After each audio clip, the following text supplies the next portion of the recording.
సరస్వతి పుష్కరాలు వైభవంగా మొదలయ్యాయి. ఈ నెల 26 వరకు జరగనున్న పుష్కరాలకు భారీ ఏర్పాట్లు చేసింది ప్రభుత్వం.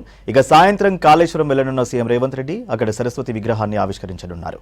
తర్వాత మహాహారతి కార్యక్రమంలో పాల్గొననున్నారు.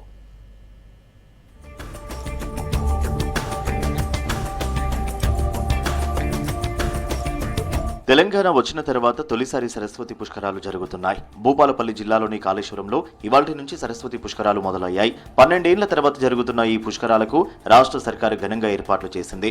ఉదయం 5:44 గంటలకు తోగుట ఆశ్రమం పీఠాధిపతి శ్రీ శ్రీ శ్రీ మాధవానంద సరస్వతి స్వామీజీ పుష్కర స్నానాలను ప్రారంభించారు. మంత్రి శ్రీధర్ బాబు కార్యక్రమంలో పాల్గొని ప్రత్యేక పూజలు చేశారు. తర్వాత సతీ సమేతంగా పుణ్యస్నానం చేశారు.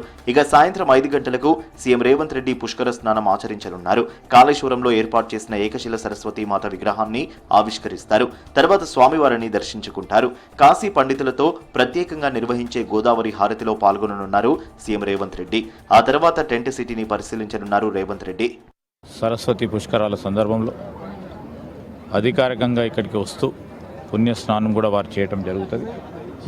భక్త సోదరులందరూ కూడా పెద్ద ఎత్తున ఈ 12 రోజుల పాటు జరగబోయే ఈ కార్యక్రమంలో పెద్ద ఎత్తున మన రాష్ట్రానికి సంబంధించిన భక్త సోదరులందరూ కూడా పుణ్యస్నానం చేయటం జరుగుతుంది. దానికి సంబంధించి కూడా పక్క రాష్ట్రానికి సంబంధించి ఇటు మహారాష్ట్ర, ఛత్తీస్గఢ్, ఆంధ్రప్రదేశ్ రాష్ట్రాలకు సంబంధించిన అనేక మంది భక్తులు సరస్వతి పుష్కరాల సందర్భంలో కాళేశ్వర ముక్తేశ్వర స్వామిని దర్శించుకొని వారి పుణ్యస్నానం చేసి దర్శనం చేసుకొని పుణ్యం గావించాలని ఆ భగవంతుని ప్రార్థిస్తూ 12 రోజుల పాటు జరిగే ఈ పుష్కరాలకు కుంభమేళాకు వెళ్లలేని భక్తులంతా వస్తారని ప్రభుత్వం భావిస్తుంది. దీంతో ప్రయాగ్రాజ్లో చేసినట్టు ఇక్కడ కూడా భారీ ఏర్పాట్లు చేసింది సర్కార్. రోజుకు కనీసం 1,00,000 నుంచి 1,50,000 మంది భక్తులు వస్తారని అంచనా వేస్తున్నారు అధికారులు. 35 కోట్ల రూపాయలతో అన్ని వసతులు కల్పించారు. ఫ్రీ బస్సు సౌకర్యంతో మహిళా భక్తులు ఎక్కువగా వచ్చే అవకాశం ఉందని అంటున్నారు అధికారులు. ఆర్టీసీ బస్సుల కోసం సరస్వతి పుష్కర ఘాటుకు 2 కిలోమీటర్ల దూరంలో తాత్కాలిక బస్ స్టేషన్ ఏర్పాటు చేశారు. ఇక్కడి నుంచి భక్తులు నడిచి వెళ్లే అవసరం లేకుండా 30 ప్రైవేటు బస్సులను ఏర్పాటు చేసి ఫ్రీ రవాణా ఫెసిలిటీ కల్పించారు. తెలంగాణతో పాటు వివిధ రాష్ట్రాల నుంచి వచ్చే ప్రైవేటు వెహికల్స్ కోసం 8 పార్కింగ్ ప్లేస్లు ఏర్పాటు చేశారు. పార్కింగ్ కోసమే 200 ఎకరాలు కేటాయించారు. పార్కింగ్ ప్లేస్లో చలువ పందిళ్లు, తాగునీరు, తాత్కాలిక టాయిలెట్స్ ఏర్పాటు చేశారు.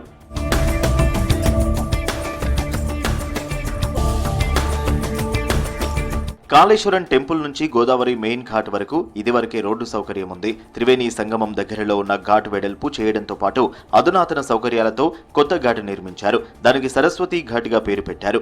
ఈ ఘాట్ కు వెళ్లేందుకు మెయిన్ ఘాట్ నుంచి కాళేశ్వరం ప్రధాన రహదారి నుంచి 2 రూట్లలో కొత్తగా డబుల్ రోడ్డు వేశారు. ఈ రోడ్డు కోసం భూములు సేకరించి రైతులకు నష్టపరిహారం చెల్లించారు.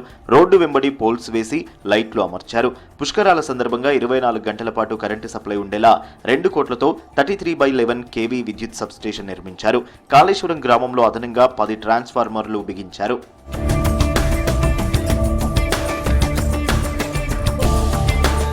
సరస్వతి పుష్కరాలకు భారీ ఏర్పాట్లు చేశామన్నారు దేవాదాయ ధర్మాదాయ శాఖ ప్రిన్సిపల్ సెక్రటరీ శైలజా రామయ్యర్. ఇవాళ సాయంత్రం సీఎం రేవంత్ రెడ్డి సరస్వతీదేవి విగ్రహం ఘాట్ను ప్రారంభిస్తారని చెప్పారు. త్రివేణి సంగమంలో మొట్టమొదటిసారిగా కాశీ పండితులు నదీ హారతి నిర్వహిస్తున్నారని తెలిపారు.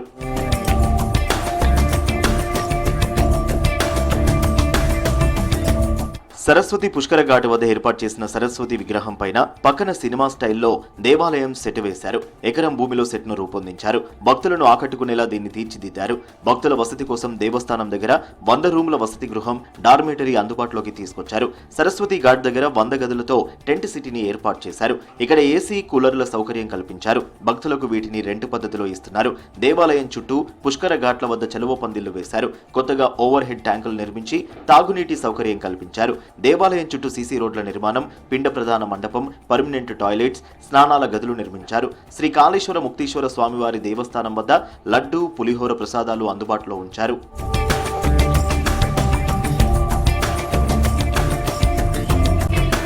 కాళేశ్వరంలోని త్రివేణి సంగమం దగ్గర పుష్కరాలు జరిగే 12 రోజులు కాశీ నుంచి వచ్చిన పురోహితులు ప్రత్యేక హారతి కార్యక్రమం నిర్వహిస్తారు. దేవాలయం దగ్గర 12 రోజుల పాటు హోమాలు, సాంస్కృతిక కార్యక్రమాలు ఏర్పాటు చేశారు. దేవస్థానం, పుష్కర ఘాట్లు, బస్టాండ్, పార్కింగ్ స్థలాల దగ్గర ఎల్లప్పుడూ డాక్టర్లు, వైద్య సిబ్బంది అందుబాటులో ఉంటారు.